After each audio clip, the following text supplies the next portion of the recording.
Ba't kailangan nireregla? Baka ayaw ng menopause.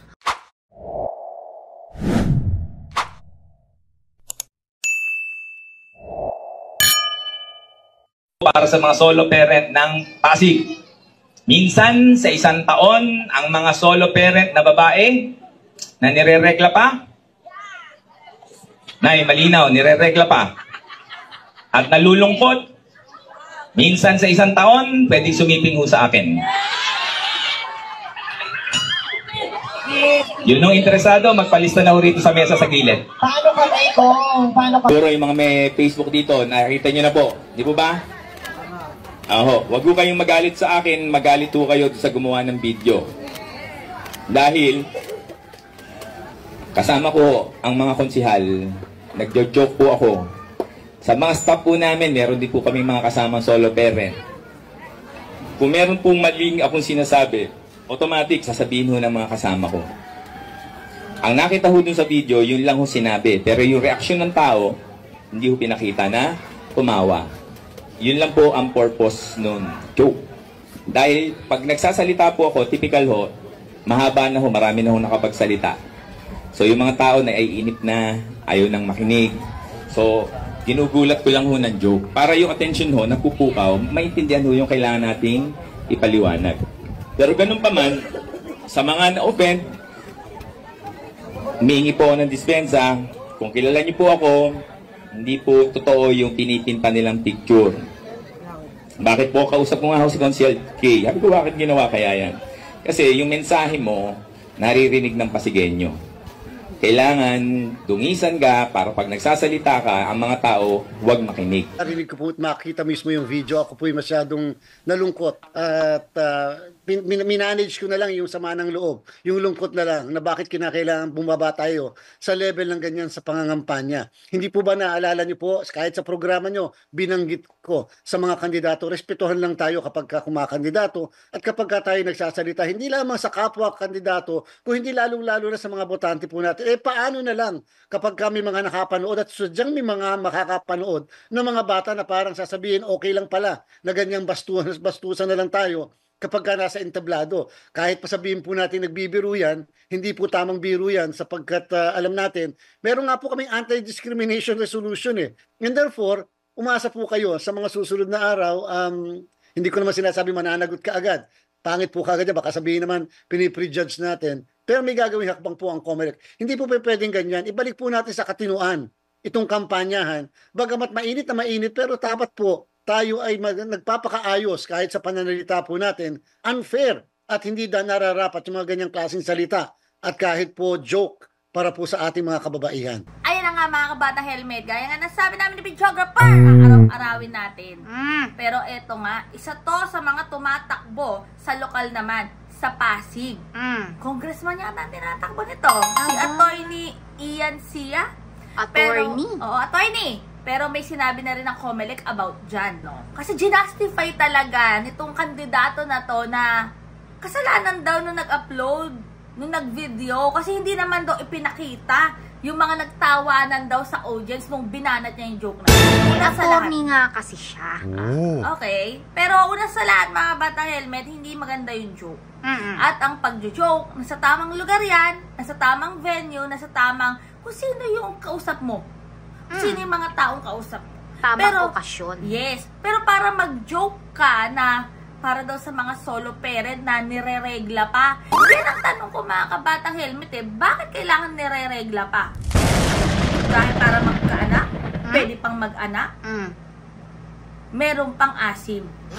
Hindi tuyot. Kasi di ba pag menopausal or nasa menopause ka na, medical point of view to mga kabatang helmet. Kasi kapag menopause ka na, hindi na ganun ba yung urge?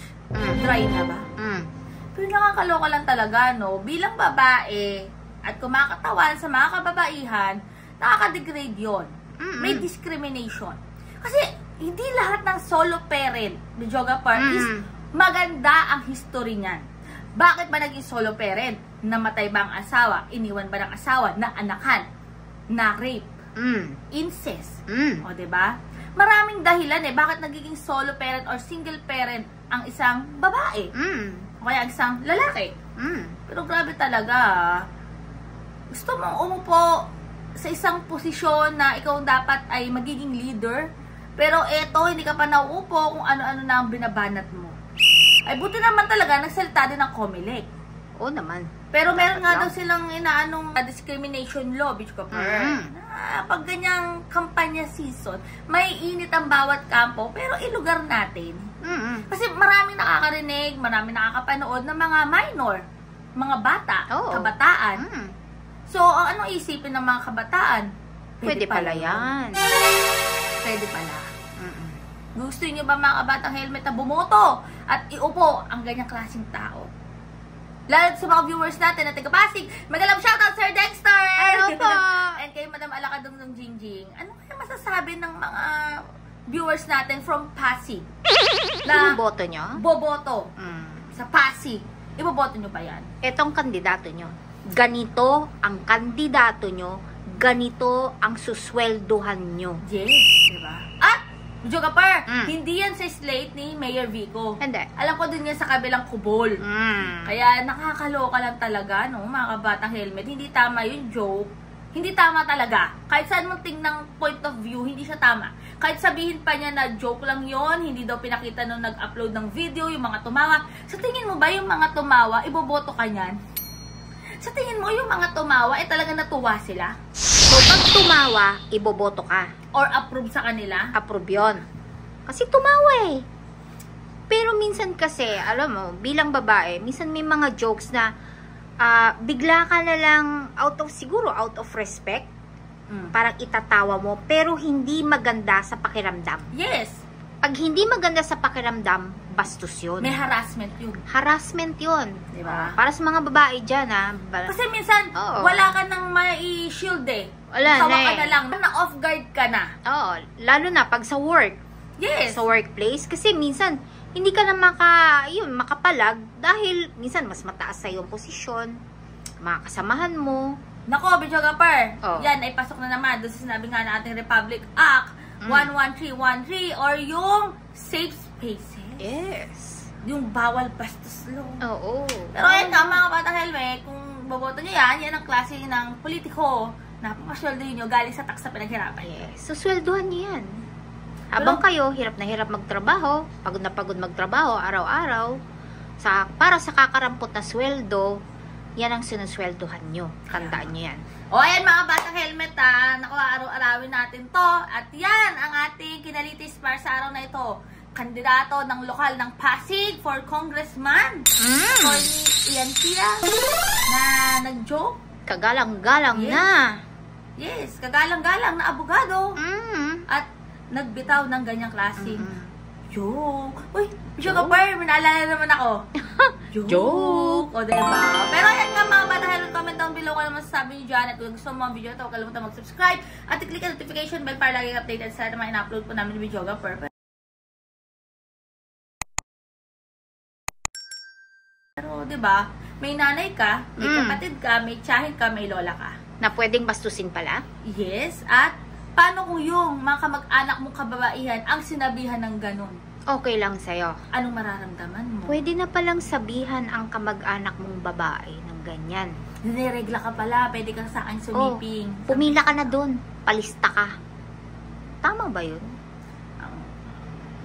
Grabe. Pangit, diba? Ang pangit! Ang pangit! Ang pangit! Ang pangit! Grabe, ganito na ba ang mga produktong abogado ng Pilipinas ngayon? Yes! Ganito na? Yes, ganyan Akala na! mo ba?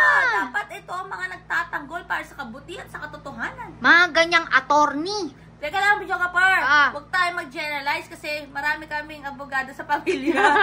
Pero hindi ganyan. Oo naman. Pero teka lang, sana naman, diba? Ilugar natin. And huwag naman nating pagbintangan or ibaling. Kasi tumawa eh. Huwag natin Si ibaling doon Benta. sa nag-upload. Ay, Diba? isa nag-upload? Bakit? Ano ba Edited to? ba yan?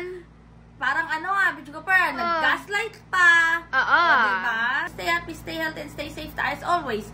Sabi nga mo sa bayan, nag-helmet ng book nyo. Keep getting better every day. God bless everyone. Bye! Bye!